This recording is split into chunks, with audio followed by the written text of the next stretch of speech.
บริษัท XVX สังหาริมทรัพย์จำกัดผู้เดียวประกาศขายดินด่วนบ้านนาไห่เมืองหาดไซฟงนครหลวงเวียงจันทน์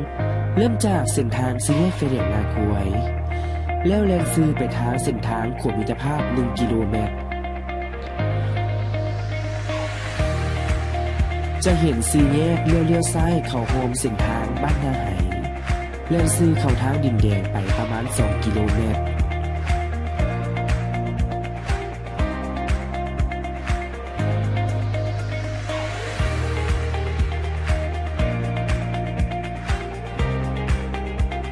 จะเห็นป้ายดินที่ต้องการขายอยู่เบื้องซ้ายมือเล่นซื้อเข้าห้องไปประมาณ500 เมตร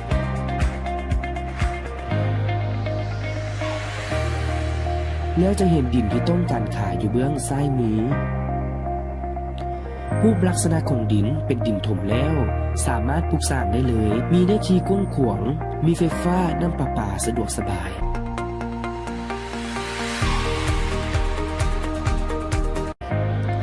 ราคาขายเมน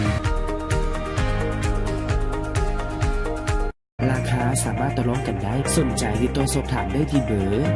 020-5537-6676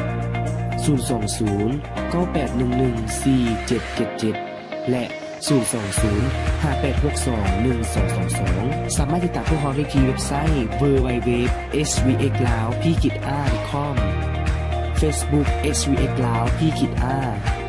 YouTube XVX ลาวพี่ขีดอาและอีเมล info@gmail.com ขอขอบใจ